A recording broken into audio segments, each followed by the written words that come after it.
Hello बच्चों, good morning. कैसे हैं आप सभी? मैं हूं अमन सर, अमन फिजिक्स पूर्णिया से, और आपके लिए क्वेश्चन लेकर के आया हूं 1.5। चैप्टर है electric charge and field, unit है इलेक्ट्रोस्टैटिक्स। बच्चों, मैंने आपको मेथड बताया था कि किस तरह से न्यूमेरिकल क्वेश्चंस को अटेम्प्ट करते हैं। पहले आप उस क्वेश्चंस को पढ़ें, ठीक तरह से समझें, फिर क्वेश्चंस के अकॉर्डिंग कॉन्सेप्ट का ब्रेन मैपिंग करें अपने माइंड के अंदर। उससे रिगार्डिंग अगर कोई फॉर्मूला हो तो उस फॉर्मूला के बारे में सोचें। और देन जो लास्ट पार्ट इंपॉर्टेंट है वो है आपका मैथमेटिक्स, यानी कि कैलकुलेशन। कैलकुलेशन अच्छी होनी चाहिए, सही होनी चाहिए, तो फिर आपका आंसर जो होगा वो एक्यूरेट होगा, और एंड ऑफ द रिजल्ट जो होता है वो एक्यूरेसी ही होता है। तो इस तरह से आप अच्छा स्कोर कर पाएंगे। तो चलिए, मैं आपके लिए जो क्वेश्चन नंबर लेकर के आया हूँ 1.5 है, इसको अपन लोग सॉल्व करते हैं।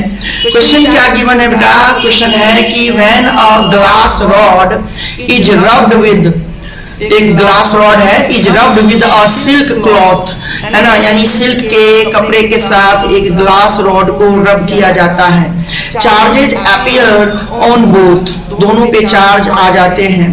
आगे है a similar phenomenon is observed with many other pairs of bodies. इसी तरह का जो सीक्वेंस है वो देखने को मिलता है और भी अदर बॉडीज को जब हम लोग रब करते हैं एक दूसरे के साथ तब। आगे कहता है explain how this observation is consistent with law of conservation of charge. आप बताइए कि ये law of conservation of charge से किस तरह से मैच कर रहा है। तो मैंने आपको बताया था कि लॉ ऑफ कंजर्वेशन क्या होता है, तो पहले मैं वो बता देता हूँ लॉ ऑफ कंजर्वेशन क्या होता है। तो we know that according to law of conservation of charge, according to law of conservation of charge, क्या था? Charge can neither be created nor be destroyed, but it can transfer from one body to another body. तो क्या था कि charge can neither be created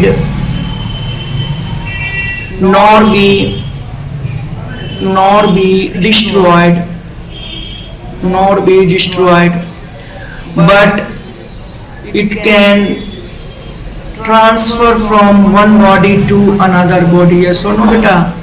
Transfer from one body to another body। और मैंने इसके लिए लिखाया था एक और लाइन इसी में कनेक्ट करके कि that is for an isolated system the total magnitude of charge remains conserved, okay na? So that is for an isolated system the total amount of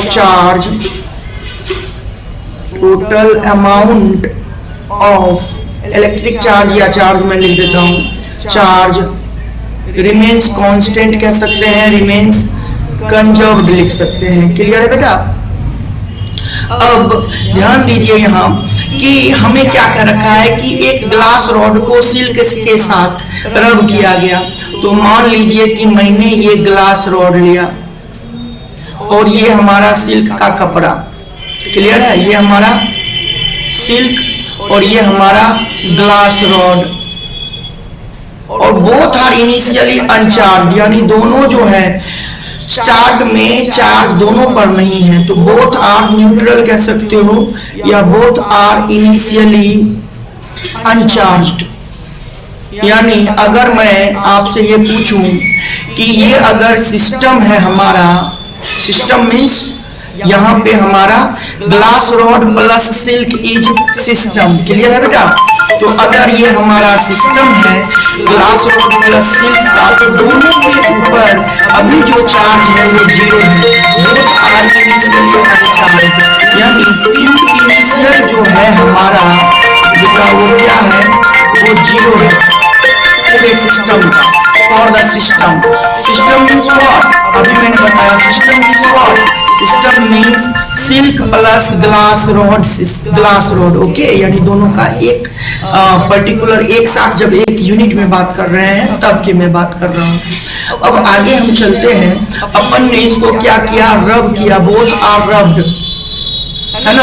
जैसे ही रब करेंगे तो मैंने आपको बताया हुआ है इलेक्ट्रिक सीरीज, और इलेक्ट्रिक सीरीज में ये बताया था कि ग्लास रॉड इलेक्ट्रिक सीरीज में सिल्क से ऊपर आता है, तो उस केस में ग्लास रॉड जो होगा वो पॉजिटिवली चार्ज हो जाएगा अपने इलेक्ट्रॉन्स को लूज करके, तो ये हो जाएगा पॉजिटिवली चार्ज, और उतने ही अमाउंट से ये हमारा सिल्क का क्लॉथ जो है वो नेगेटिवली चार्ज हो जाएगा। तो जितना पॉजिटिव चार्ज यानी कि इसमें से इलेक्ट्रॉन जो रिमूव हुआ वो इलेक्ट्रॉन यहाँ गेन हो गया।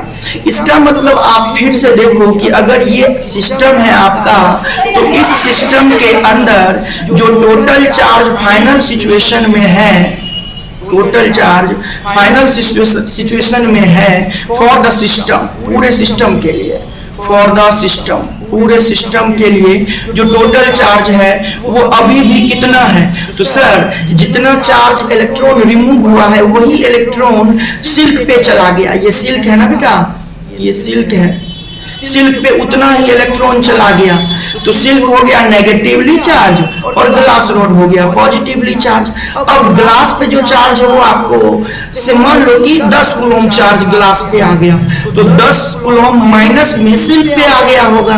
जब आप टोटल करोगे तो 10 और -10, यानी मान लो कि क्यू चार्ज इस पर डेवलप हुआ और माइनस का क्यू चार्ज इस पर डेवलप हुआ, यानी ग्लास रॉड पे प्लस क्यू डेवलप हुआ और सिल्क पे माइनस क्यू डेवलप हुआ। तो आप क्या लिखेंगे टोटल चार्ज के लिए, क्यू और माइनस का क्यू, सिस्टम के लिए यानी क्या रह गया, 0।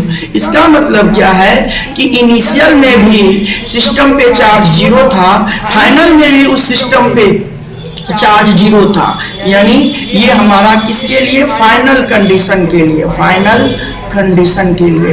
तो इनिशियल कंडीशन में भी टोटल चार्ज 0 था, फाइनल कंडीशन में भी टोटल चार्ज 0 है। इसका क्या मतलब है कि charge for an isolated system always remains conserve, okay बेटा। और इसी तरह से बाकी के कोई भी दो बॉडी आप एक दूसरे के साथ रब करेंगे तो उसके साथ भी यही सीक्वेंस, यही फेनोमेनन आपको देखने को मिलेगा। ओके, चलिए हम लोग मिलेंगे नेक्स्ट क्वेश्चन के वीडियो लेक्चर में, और आप बने रहिए अमन फिजिक्स पूर्णिया पे।